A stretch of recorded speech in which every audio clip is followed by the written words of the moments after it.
northern New Mexico city of Raton is located in the eastern portion of the Sangre de Cristo Mountains. And just outside the city is the NRA Whittington Center, a haven for gun sportsmen. In one corner of the grounds is an unnamed ridge that plays host to the most challenging event in the shooting world, the King of 2 Miles.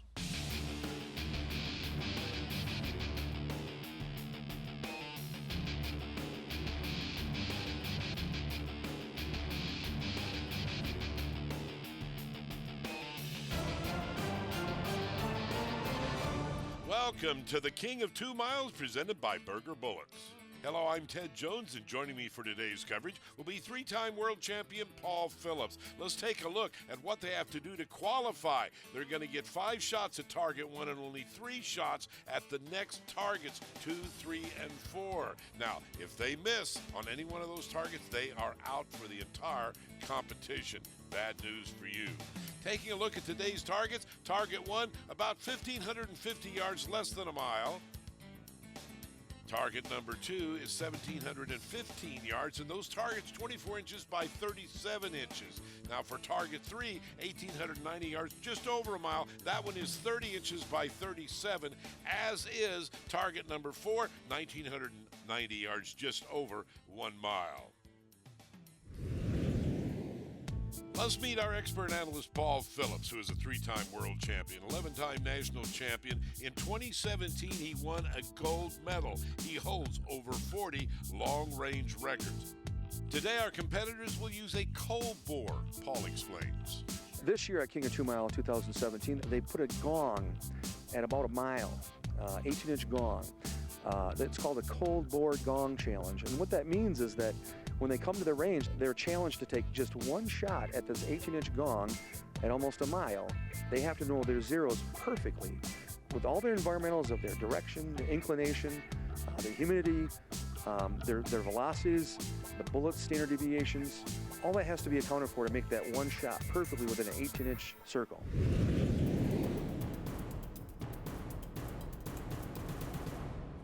Let's get started right now. Our first shooter is Ed Faber out of Marshfield, Wisconsin. His spotter will be Jeff Haig. Yeah, Jeff's going to have a difficult job. He's acting as a win coach and also a spotter at the same time. Not only that, they're the first team to go in this competition. Well, and the first shot is a miss, but small wonder, like you said, Paul, he's the first guy, so he has no one that's gone before him to kind of get an idea of what's working. I hear the spotter giving him instructions. Let's see if that works. Yeah, Jeff saw the shot. He gave him a correction. Hey, it worked. Yep, just off the bottom left edge of the plate there. He changes nothing because if it ain't broke, don't fix it. And he didn't. He hit again. Yeah, that one was center mass. Just underneath the target, Ed.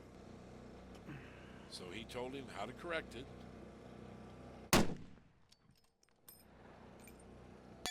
And it worked. He gets a hit. 3 out of 5. Not bad at all for Ed Faber. Let's take a look at exactly where he hit that target. Look at number 3, right dead center, Paul. For having 1 spotter, they did very well together. They communicated effectively and they put rounds on target. Let's see how they do at the next plate. And that one's a little further away. A miss right away. Yeah, it looks like they just went over the top there. Let's see if the spotter can make the adjustments here. This one is more difficult. Miss again. I don't know if it's in that bush. Probably one of the most important roles on a team is a spotter. If the spotter does not see the impact, he can't make a correction and hit the plate. It's very crucial that the spotter pays attention and looks to see the impacts. Unfortunately, he missed on number 3. He will be out of the competition. We caught up with him and asked him, is there a disadvantage to being the first shooter? Usually yes, because everybody else has a little bit of a clue on what's going on off of how my impacts missed or hit. The NRA Whittington Center, an unbelievable facility filled with history, Paul. Yeah, they have a large acreage, beautiful, majestic mountains, and a wide array of different ranges and shooting disciplines. Yes, and it's on the historic Santa Fe Trail. After the break, we'll meet this man, Reid Woodward, who will be our next shooter as we continue with the King of 2 Miles, presented by Berger Bullets.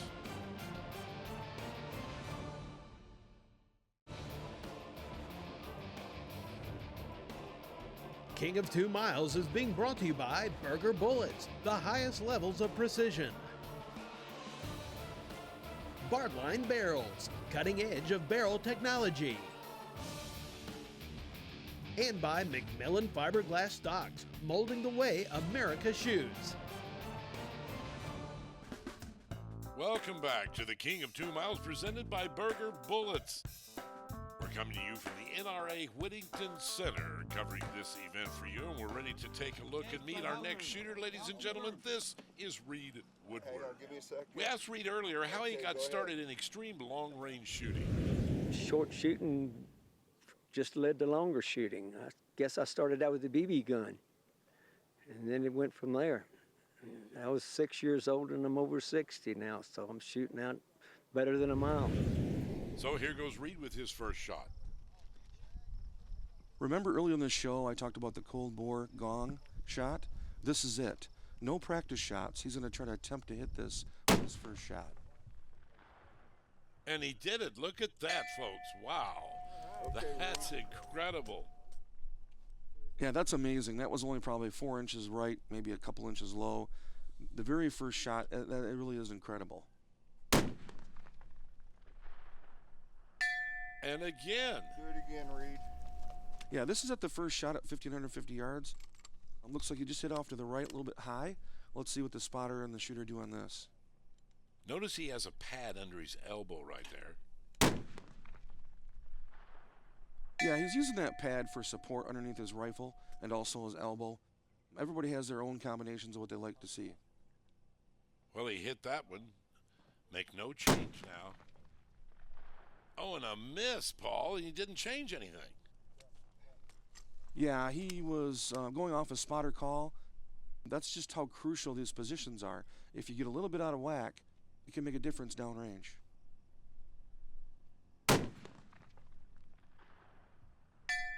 Well, that one he hit very well. Yeah, it was a little bit low. We'll see how they do for their correction. The spotter's giving him the correction now. Let's see if it's right. No, a miss. So let's take a look at what Reid Woodward did right here. He had 3 shots out of 5. Not bad. He'll get to advance now. As you notice, the spotter will be giving corrections to the shooter now. And it's very important for the spotter to know the size of the targets so that when he sees the impact downrange, he can make a correction based upon the distance.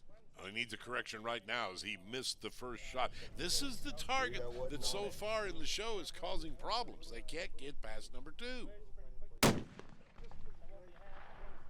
And another miss. Yeah, you notice the miss was approximately 1 plate down below the target where the impact was. And he just gave him a command of 2 clicks up. Now, the problem with that is 2 clicks is only worth about 8 inches of elevation. I don't think that's going to be enough. We'll find out.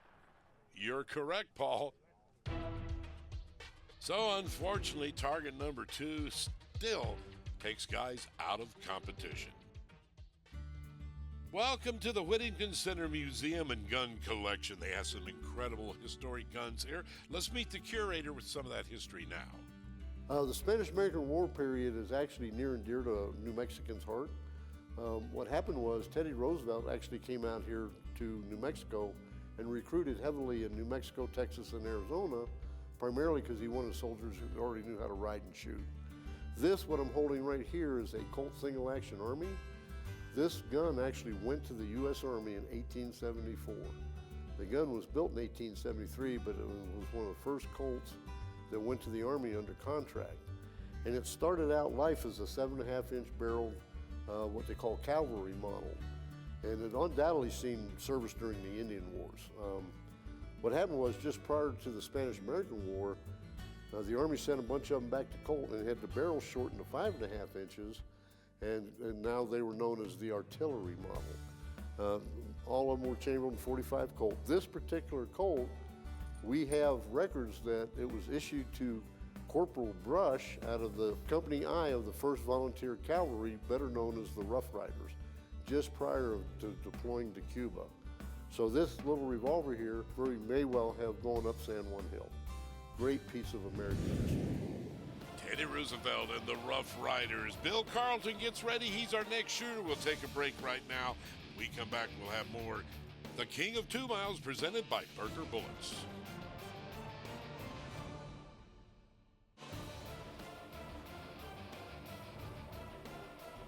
Welcome back to the NRA Whittington Center in Raton, New Mexico, and the King of 2 Miles, presented by Berger Bullets. Our next shooter is Bill Carlton.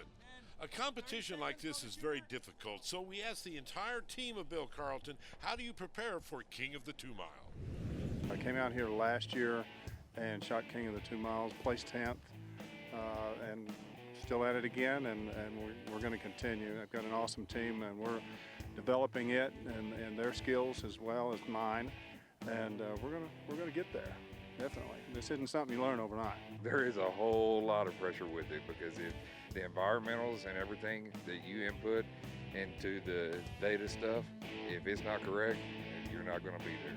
You just watch what's around you, then you have to talk him into it. 5 mile an hour wind, half MOA, hold left. It's blowing from the left. You know, you've got to give him directions to turn into his scope to dial in what they call the dope. Well, they're ready to go right here, Paul. You see Bill preparing right there for his first shot on target number 1. Yeah, the first thing I noticed here is one of his spotters using a pair of binos. That's not really that stable. Oh, an entire miss. He went completely over the dirt berm you see right there. Yeah, his elevation zero's off. It's very important when you come to this competition to get 100 yards zero, maybe the day before, and then you can program in your ballistics. You really have to know your ballistics and your zeros here. Look at the recoil that rifle has right there as you saw the scope. Well, at least he got it down in the dirt this time. If you noticed on the split screen, on the top left screen it showed the impact off to the left. The bottom screen on the right hand side showed the impact off to the right. That's just a camera angle. The actual shot was off to the left. Like that shot right there, almost the same place. Yeah, they actually hit the same spot 2 times in a row. They need to make an adjustment here. Well, we saw the spotter giving some instructions. He's making some adjustments right now. Only 2 shots remaining. Look at the concentration these shooters have to have. Oh, completely over the dirt berm again. That's telling me that he's having some elevation issues here. It could be the load, it could be his position. We're just not sure until we get more shots here, but he's having some position issues, I think. Same hold. Same hold. Last shot. No, he missed again, but at least he's down in the dirt. Yeah, he was narrowing it in. They were all off to the left and up high. Those guys are going to have to go back to the drawing board and do some more practicing. You had to dial back down to the proper elevation, and I was dancing all around the target. I couldn't get on it. This is a very unique competition they have out there in New Mexico every year, so we caught up with the match director to find out, how did King of 2 Miles start? We started the King of 2 Miles as a way of learning how much the actual state-of-the-art in bifocal technology could do, to find out if we actually could do those things that we could see on YouTube videos. Right now, we have a limitation of 50 teams, and we fill it up in about an hour. Most of the guys that were not right there in the internet waiting for the release of registration, they didn't make it. It filled out in an hour. It's been a super successful event, and it's because of the shooters. They're excited, they want to learn more, they want to practice, they want to develop new technologies, and all the manufacturers are here because they want to be part of it.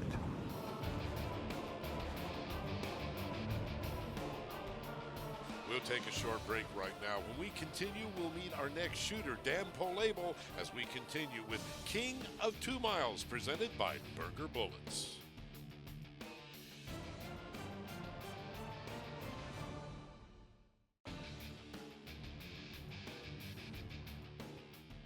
King of 2 Miles is being brought to you by Lone Star Field Products, the world's most precise rifle rest.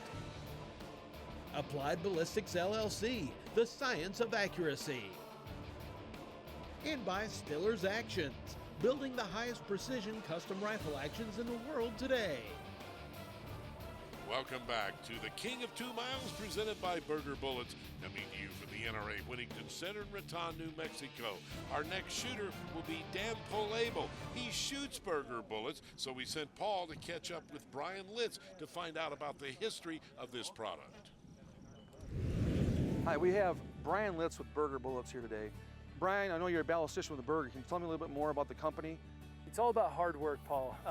Berger Bullets has a really interesting history. Walt Berger, the founder, shot his way into the Bench Rest Hall of Fame using bullets that he made on jackets that he turned on a jeweler's lathe, because none of the jackets available for making bullets at the time were concentric enough. So that's really where Berger has its roots in bench rest competition. We work hard from beginning to end, on the floor, making sure that the standards are kept high, and we're active out on the range, shooting shoulder to shoulder with the best in the world to prove our product and to learn more, to innovate and develop better advancements. What about the future? Is there any innovations for the ELR that you might be thinking about doing? Yeah, Berger is huge on innovation. Currently for ELR, it's a relatively new, fast-growing sport, and the 338 300 grain Berger hybrid is the biggest bullet that we have, and it does really well at ELR. Last year you and I shot that very bullet into 2nd and 4th place at this match, so it's very capable. But we have plans to take it even further into 375 and larger calibers. 375 410 grain is the hybrid design that we have for 375, and we're working on that. Berger is very receptive and open to trying new things. The hybrid design is a good example of that. I design the bullets, test the bullets. Actually, in my other company, Applied Ballistics, I test bullets from all brands. So I have a wide range of exposure to what everybody's doing, and I bring all of that knowledge to Berger and am able to innovate designs that Berger then turns around and makes to the high standards that we're known for, and it just really results in some big success for all the teams that choose Berger.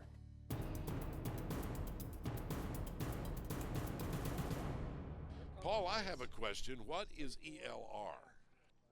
ELR stands for Extreme Long Range. Typically that's distances past 1,500 yards all the way out to 2 miles. Well, the first shot is a hit. Yeah, I expected that from Dan. He's a world champion shooter and veteran machinist.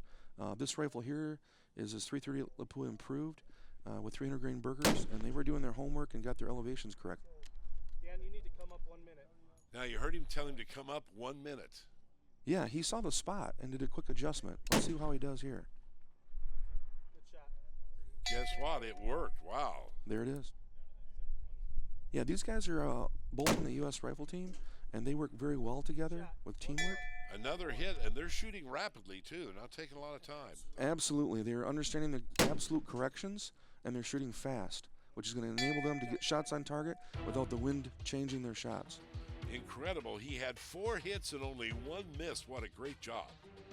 Let's find out a little bit more about that gun that Paul referred to. This is a little gun compared to most of the guys are shooting.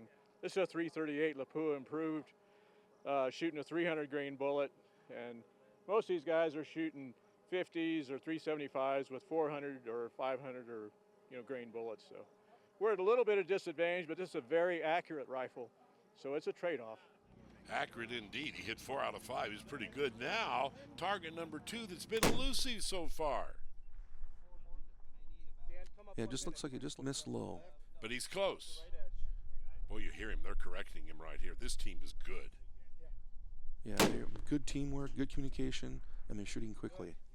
Wow. Hit. Wow, he hit. So somebody finally gets past target number 2. He gets a 3rd shot.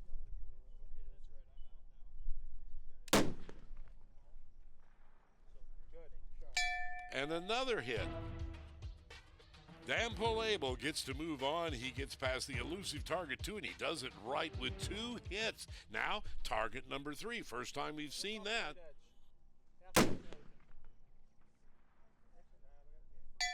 First shot, target number 3, shot number 1, and he hits right away. Yeah, that was a beautiful shot. That means that they're on with their ballistics. Dan, that one was was 6 o'clock off the plate. So you heard the spotter telling him how to correct.